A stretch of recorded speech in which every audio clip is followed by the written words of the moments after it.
Hello and welcome to the MS for Mama podcast. I'm your host, Abby Halberstadt, happy wife, mama to 10, Bible-believing Christian.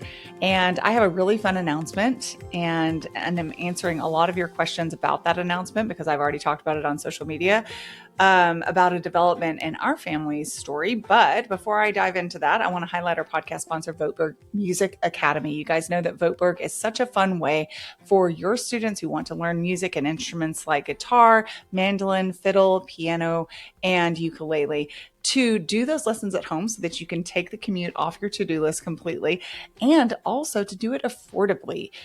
Private music lessons can be really expensive, but your students will have 24-hour access to their instructors, and they'll have such a fun way of being motivated to keep going without you having to nag them to do their lessons. They can even get badges mailed to their door, physical badges that your kid gets to get from the mailbox for things that they achieve in the Voetberg challenges.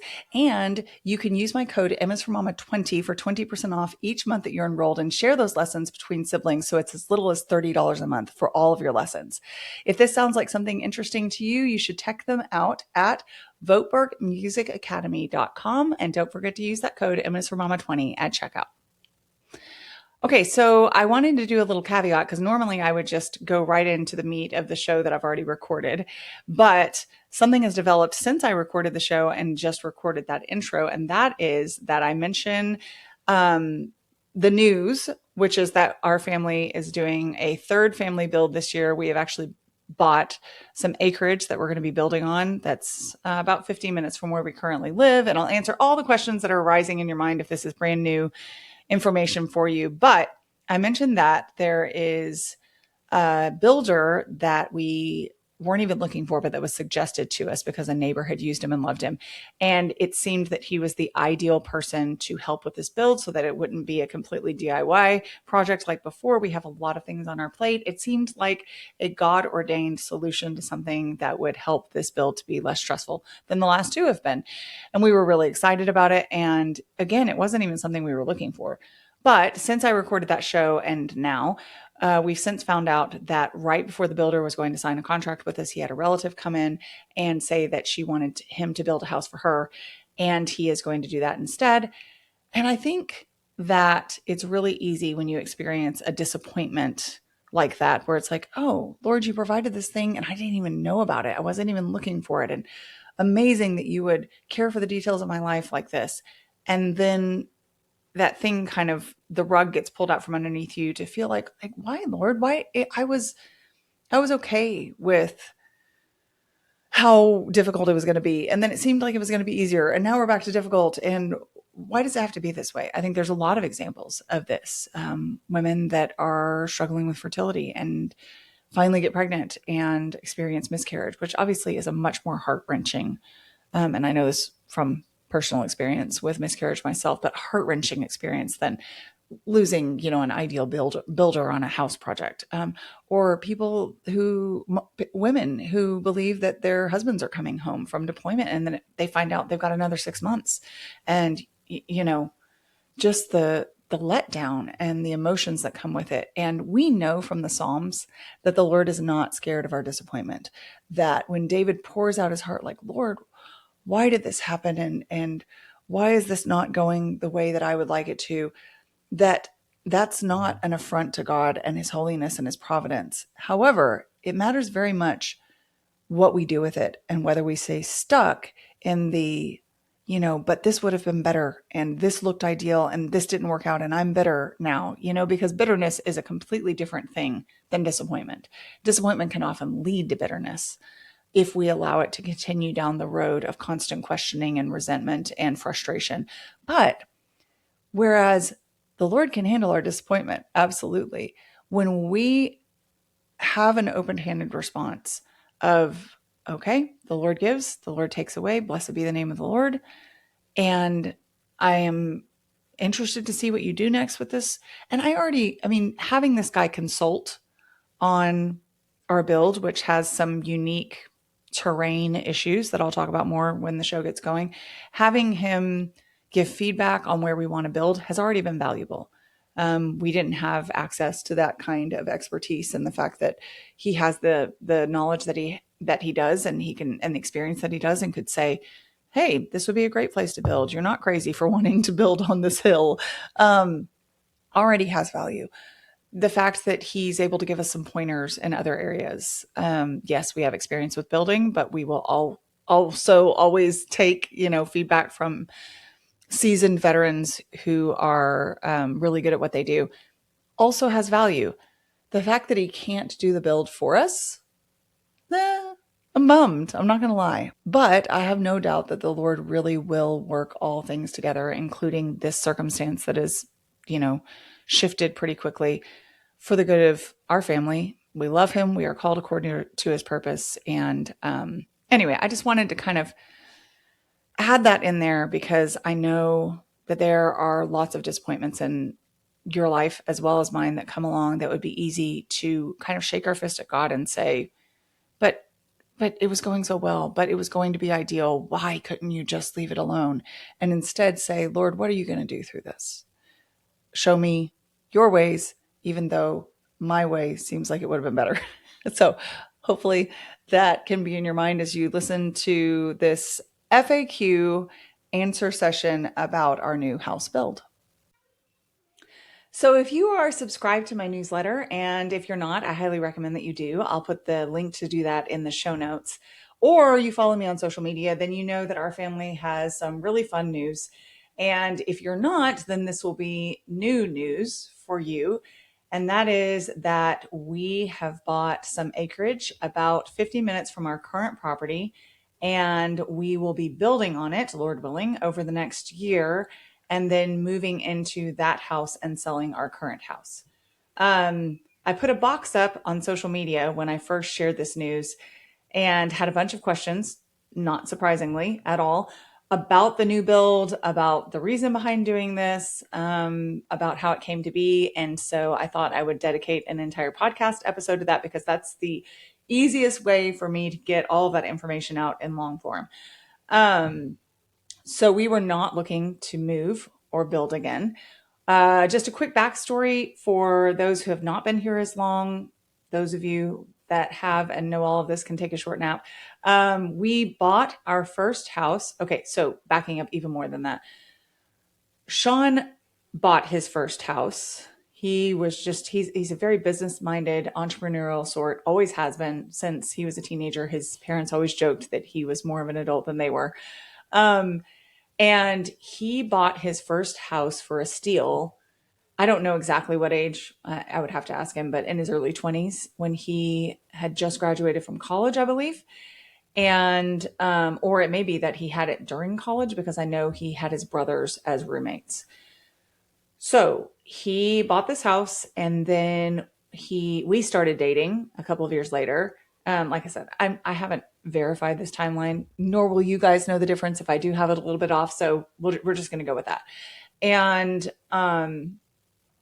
he sold the house when we got engaged, and he moved into my parents' third-story dormer. I lived at the time in the second floor of my parents' house that we had renovated ourselves many years before, which is my mom's house where she grew up, and it belonged to my grandmother before. Are you just lost as can be? Because this is way more information than you actually need, but it's kind of all relevant. So Sean sold that house for a profit and put that money aside for a house for us. And we lived in my parents' second floor and third story dormer while we were engaged. And during that time, we went house hunting and we found a house on a 1-acre plot in a subdivision for a really good deal. It was a new build, but it was a very, very reasonable price. And that was our first house. About a year into that, we had Ezra. And he was born about a week before our first anniversary. And about, 9 months after that, we got pregnant with Simon. 9 months later, he's born. So we have lived at this house for about 2.5 years. And Sean got this idea to do a DIY build. I didn't think he was crazy. I mean, as I said, we had renovated our house. My family had done a lot of work on adding on to my grandmother's house, my mom's house that she grew up in. And so I was familiar with the concept. admittedly, I hadn't done much of the actual work myself, but I was like, yeah, sure, we could do that. And my husband grew up learning construction from his dad, who owned his own construction company. And his dad is very skilled at all aspects of building, including electrical and plumbing, framing. I mean, everything. You name the task, his dad has done it. And Sean's done a lot of it with him. So I was like, you're really handy. You're really good at business. You're really good at planning things. He's very detailed. Let's do it. So we moved back in with my parents for about 10 months. At this point, we have two little boys, a 2-year-old and a 6-month-old. And we spent that time building our first DIY house. I sourced everything. Sean built everything. I mean, I definitely filled nail holes and painted and, caulked and did everything that was, my pay grade level of expertise. But I did a whole lot of sourcing. I mean, anything appliance or fixture or paint color or trim or anything like that, windows, I went around and found. So that was our first experience with building a house together. And we did 95 to 98% of the work ourselves. Moved in after about 9 months. It wasn't finished. And then we lived there for about 5 years, did an addition to that house, lived there for another, I may get my timing off on this, but again, y'all won't know to be able to check me, but lived there for another 5 years-ish, 4 to 5 years, I think, and decided we were going to do another DIY build. And that was really Sean. I was like, man, you're crazy. Don't you remember how much work it was the first time? And he was like, we can do this. And he looks at houses, and I have come to see them this way, as an investment. So if you can put sweat equity in on the front end or get a good deal on a house that he bought like he did when he was in his 20s, and then a good deal on the house that we bought together as our first house, and then flip it and sell it for more than you paid, that's a great way of getting money that you can then invest into another build or rental properties, which is something that we have done since early in our marriage. And Sean, again, very, very business-minded, very good at all things numbers and logistics, has been really faithful to find ways to supplement our income by doing that. So he's like, we built this first house for $50 a square foot, and we obviously could sell it for more than that, however many years, 8 to 10 years later, because the market value, even at the time we built it, was much higher than $50 a square foot, obviously. And then 10 years later was quite a bit higher. And we could build again. And I'm like, okay. So that build ended up being 2 years long and was a more complicated build. Our first one was basically a rectangular box, very, very simple layout. And this one has, more cuts to the roof line and a more interesting floor plan and things like that. So that was a longer build. We did, I would say, structurally, we still did 95% of the work. Some of the finishing things like trim and paint and stairs. We actually subbed out sheetrock on that one. Some of those things we did sub more, but for the most part, we did most of it ourselves. And again, that's a huge investment of sweat equity if we were to ever sell this house again. So one thing that I found really interesting, now that I've got all of that background out of the way, one thing that I found really interesting was that people were, one, shocked that we would sell this house and consider building again, and two, almost offended. Like, that's probably too strong of a word, but like people were like, what? Why would you do this? And what are you thinking? And like kind of explain your process of how you came to this conclusion, because your house is already great. And it is. I have no objections to that claim at all. I agree with it.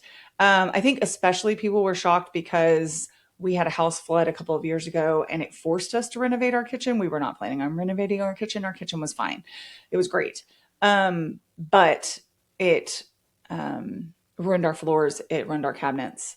And it ruined our baseboards, and the mold remediation crew came in and cut holes in everything. So we ended up having to completely redo everything. And when we did that, we didn't have resale in mind, but obviously if we were ever to sell, then we wanted to make sure we made decisions. Like, for example, the first time we did concrete countertops poured in place by Sean, and they were really cool and they looked really cool, but they also tended to stain and crack, which wouldn't have been as good for resale. So the second time when we were forced to do a renovation, we put quartz in. Just some little tweaks like that were for us, should we live there forever, or they were for someone else, should we ever sell. We also put in a sport court, again, with no intention of selling this anytime soon, if ever, beside our house, which was another DIY endeavor that Sean and my older boys and his dad and some like homeschool friends of ours came together and put up over the course of 3 months, 2 summers ago. So I guess it would be the summer of 2024. And so obviously we haven't had it for very long. It is a fantastic place to play pickleball and basketball. We have people over all the time. Our family goes out there all the time. We've had our homeschool basketball league practice there. Like it's a great resource and we absolutely use it like crazy and love it. So people are like, okay, you just had to renovate your kitchen and you have the sport court. What are you thinking leaving all of that? Well, again, going way back to that long intro that I gave, we have always thought of houses in terms of investments and not something that we're going to necessarily plant ourselves in forever and never entertain the idea of leaving. If Sean weren't the way that he is in terms of thinking strategically with houses and real estate and business things, I probably would be more likely to just settle somewhere and stay there. However, I am not a very sentimental personality. So even if I were settling somewhere and staying there, it wouldn't be necessarily because I had become so attached to this place or my furniture or things like that I couldn't leave. I don't love change just for the sake of change. There needs to be a really good reason behind it. Thankfully, my husband comes up with really good reasons for those things, and I enjoy doing projects with him. I enjoy the design process now. Yes, it's a lot of work and there are stressful aspects of it. And especially when you have a lot of other things going on, it's, it can be less or more fun. For example, when I had to make decisions for the renovation for the kitchen, it was not the most fun process because we were in the middle of living in a rental. I was having some back issues, health issues, just kind of trying to go back and forth between this house and the rental house, and the babies, we call them the babies. The twinbies were much younger and just needed a lot of attention and care. Homeschooling. I was releasing a book. Like there's still a lot going on in my life, but there were a lot of stressors that made that process very much so utilitarian. So the short answer after that really long setup is that we would consider leaving all of this because since we've put in so much sweat equity, both in the sport court and the house itself, we would be able to recoup our money and then some quite a bit when we sell it, because the market value, again, after having lived it at our projected move out date, which is about a year from now or a year and some change, we will have lived here for 10 years. So the market has become increasingly more competitive over the last 10 years, especially with a lot of people. We live in Texas, in case anyone doesn't know, in East Texas, in a really sought after area. And the town that we live in, the acreage is like, there's not a ton of it available and people snap it up when it is available. So I have no idea what will happen with our house sale in the future, but Lord willing, it will be something that someone will be very excited to have because it's a great property, it's a great house, and it's a great setup with the sport court.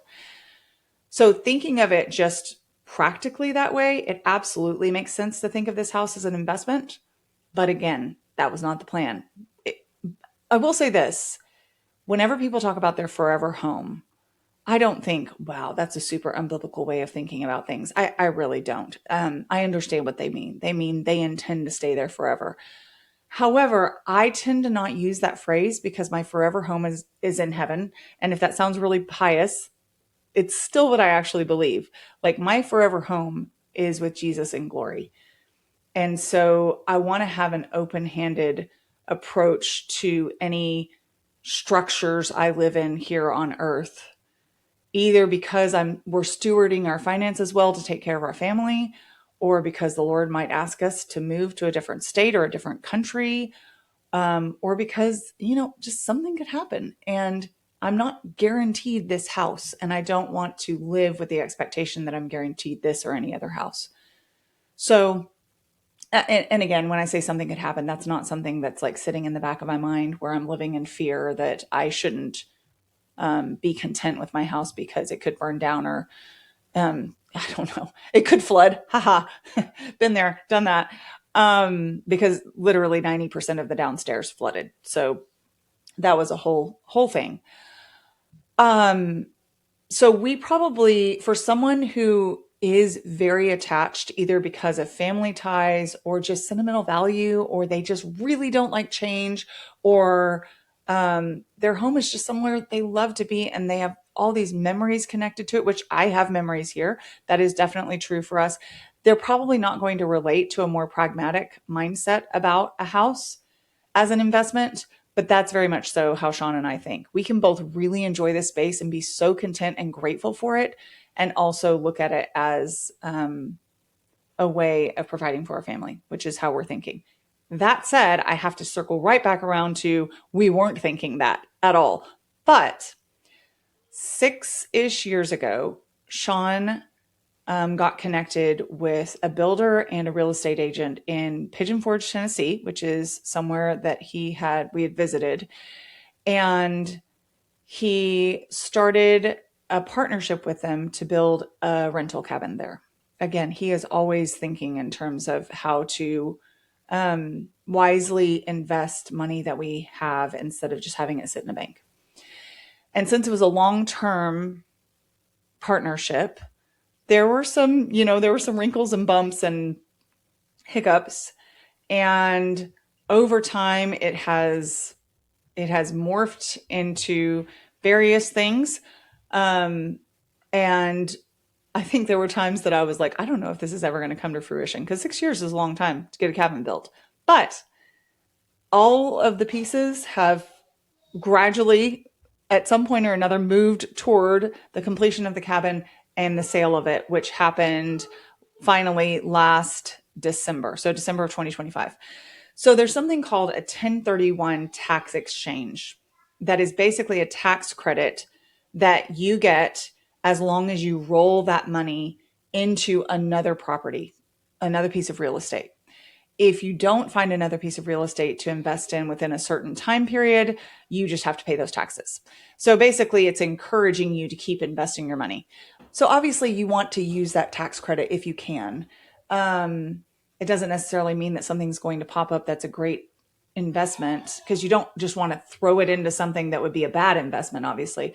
So Sean was checking out his options, and you do have a fairly small window. I don't remember the amount of days that it is, but it's a fairly small window in which you have to make a decision. And some people will already be researching investments as they have a sale looming. And Sean's done that before, but he didn't have anything lined up this time. So he spent a while looking for a real estate investment and wasn't finding anything that he loved. And so unbeknownst to me, he's looking at properties around here, and I don't even know exactly how it transpired. But one day he's like, hey, I found some acreage that we might be able to use the tax exchange on, and I just want to have you take a look. So I was like, okay, I don't even know what these are for exactly. And I go out with him in the car and look at one, and he tells me, we could potentially build out here and, sell the other house and use that money for an investment, just kind of thinking like he does. And I really didn't like the land at all. I was like, pass. And he loves it when I have a strong reaction to one of his suggestions. So if somebody's like, goodness, way to be negative, Abby, he would much prefer that I have like a visceral response, either negative or positive, because it helps him to make a decision. And he very much so is the type of person that comes to me with all of his decisions. He wants to talk them through. He trusts my input. He wants my feedback. Sometimes I tease him because he'll come back like multiple times and be like, hey, I know we talked about this, but what do you think about it now? I'm like, same thing as I thought about it before. But sometimes he'll present me with more, because usually if he comes back around and he's like, what do you think now? It's because something has changed or he has thought of a different angle, and he'll be like, okay, but if you took this into account, would you have a different opinion? I'm like, okay, maybe. Yeah. So the fact that I was like immediately no to this one piece of land, he was like, okay, cross it off the list. Great. That makes my life easier. But of course, now we're down to one property. I think we were pretty much at the end of our potential time period in which we could use this tax exchange money. And he's like, this one's going to take some more vision. I don't know if you'll like it, but we're just going to go look at it. Guys, I liked it immediately. I mean, I'm not the best. I can design an entire room in my head down to what the light switch plate is going to look like. I kid you not. But I have trouble picturing property with, the topography changed by dirt work and clearing of trees and things like that. Sean's really good at that. In fact, he's good at the actual dirt work and clearing of the land itself. He does a lot of that, but I struggle to envision what it will be. And so he's painting these pictures for me. And sometimes I can kind of see it, but in this case, I could see it. The land is 35 acres. It's actually closer to everything that we do. It's closer to our church. It's closer to our homeschool co-op. It's closer to my gym. It's closer to where we play pickleball with friends. It's actually very, very close to where we play pickleball with friends. It's closer to multiple of our friends' houses that we spend a lot of time with. It's the exact same amount of distance from my family's house, which my mom comes over 2 days a week to help out with anything that needs helping out with. And so not being farther away from her is great. It's just a really ideal location. We were pretty shocked that there was even the possibility of 35 acres with a better location, as much better of a location as it was. And so we walked it, prayed over it, talked about it. I don't get instantly excited about land usually, but man, and I'm not a good vibes girl, but I really, really got excited about this land, which makes Sean very excited because he's the one that gets excited about the land. And then if I show interest, he's like, oh, buddy, here we go. So we kind of walked for about an hour and dreamed about a variety of things. And then we came home and Sean was like, I want the kids to see it. So we went back around dusk, and I actually have an Instagram post, and nobody knew where we were or what we were doing, but it was like our family tromping around in leaves. This is back in January, I think. And then this really amazing sunset view. So it has some elevation, and there's an incline, or that's the right word. There's a hill. And if you tromp up that hill and stare out over the trees, you can see like layers of trees, and it's very rolling hills. We live in East Texas, and if you're not familiar with East Texas, it is very hilly, very green, verdant. I mean, it's very lush, especially right now. I'm looking out my window at beautiful trees in the springtime. And people don't really realize that. They think of West Texas and they think of like flat, dry, brown, tumbleweeds, oil derricks, that kind of thing. But it's very different here. And so it was an amazing view. In fact, someone on social media was like, that cannot possibly be Texas. And I was like, it is.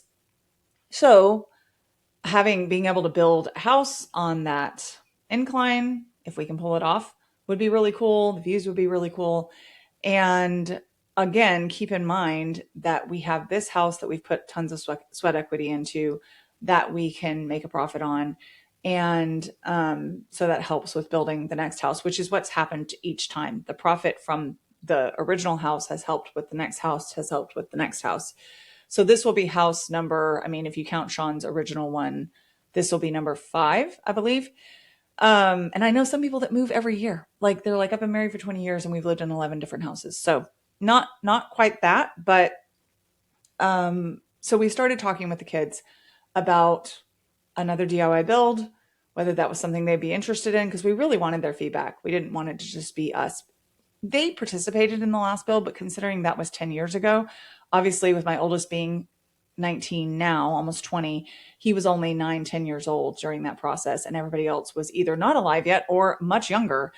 And there's only so much that they can help. So this time there will be an opportunity for significant contribution, both in like their preferences about their rooms and the layout, and then also with many more hands available to paint and caulk and spackle and build, and having the older boys getting building experience is a really fun concept. So we prayed about it a ton and talked about it with them, and they were so excited. We did not expect them to be as enthusiastic because they love this house that we're in. This has a ton of memories. This is where some of them were born. It's where, actually, that's technically not true.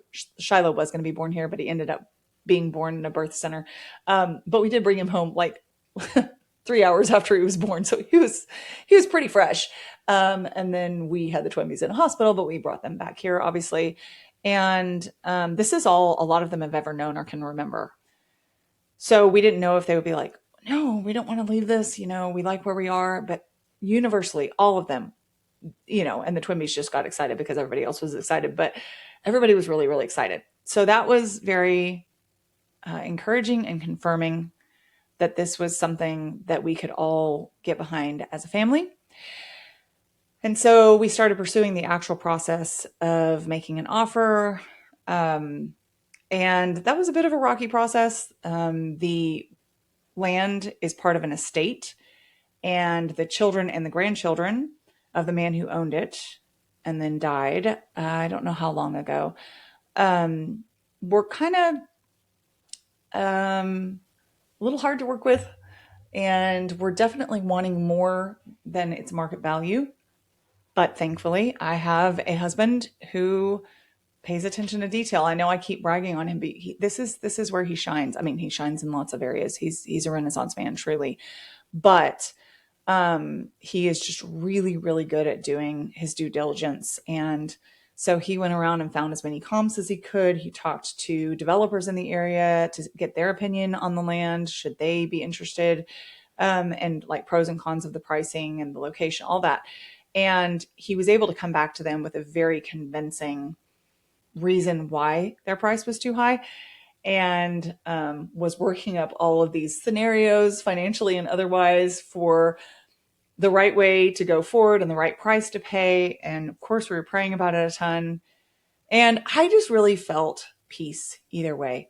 I felt like I was holding it appropriately loosely. If we stayed here, great. Obviously, no complaints. But I didn't want to get excited about a project and then feel a great deal of disappointed because we, quote, had to stay here. I mean, again, I know people are like, oh, yeah, poor you, Abby, having to stay there. But I think even anybody that's thinking that way has probably been in a situation in their life where they get excited about something and then it falls through. And even though the thing that they still have is wonderful and you're content, there's a smidge of, like, nostalgia is not the right word, but feeling like, oh, something slipped through my fingers. And I didn't want to feel that way. So I was just praying that the Lord would give me complete peace either way. And I had it. I felt like if we walked, or if they wouldn't negotiate on the price and come down to a reasonable one, that, we tried and we dreamed as a family, and that's okay. There might be another opportunity in the future, or we might just be being called by God to be content here. And then if we got it, I was really excited about the prospect of designing, about the prospect of involving my children, about a whole list of other prospects that we're not even close to getting to yet, should they ever come to be. And I think Sean mostly felt the same way. So it kind of seemed like they weren't going to budge. And Sean had a number in his head. And then it kind of felt miraculous because they went from not budging and or saying, you know what, I think we're going to raise the price. I don't think we're charging enough, to coming down to the exact price that Sean really felt like was where he wanted them to come down to. So that was another confirmation, and we felt a great deal of peace in just going forward with it, assuming that it would completely go through, and it has. Like, there haven't been any problems since. So that brings us all the way to all of the questions about logistics that we've been asked. One is how much of the work we'll do ourselves. That is very much so up in the air. We actually just met with a builder who was recommended to us by a neighbor that said he's the best of the best, absolutely loves him. He's reasonably priced. He's a man of integrity. He's a Christian. He has tons of experience, it turns out, with building on elevation because he used to work in Colorado. He has an architectural degree. He just has a lot of expertise that builders in this area don't have, because the terrain for this particular build would be quite different than most East Texas builds, which are built on flat areas, which makes sense. So that kind of came out of nowhere. The neighbor was just, Sean was just talking to him about this, and he was like, hey, check out this guy. He's amazing. So Sean and he just walked the property last weekend. By the time you listen to this, it won't be last weekend, because I think this is coming out several weeks later than I'm recording it. But Sean really liked him, said he really knew his stuff. He's an older man, but super spry and energetic and knowledgeable, and already has told us that he thinks that it's very doable to build the house on the terrain that we want to for the view. And that, I was afraid he was going to say it's going to be, astronomically more expensive, twice the price or something. He's like, no, it's doable. Like, this is something we can do. And I have the knowledge. I have the engineers. I have anybody that you need. He also has groups of people that work with him, subcontractors that work with him, that he has handpicked and worked with through the years to have integrity and good quality work for not astronomical prices, because there's a lot of shady stuff that goes on. That's part of the reason. If saving money 100% has been the reason that we have done the DIY stuff in the past, and would be the reason we would do it again in the future, because it does save you so much money, and otherwise we would not have been able to build the houses that we've built.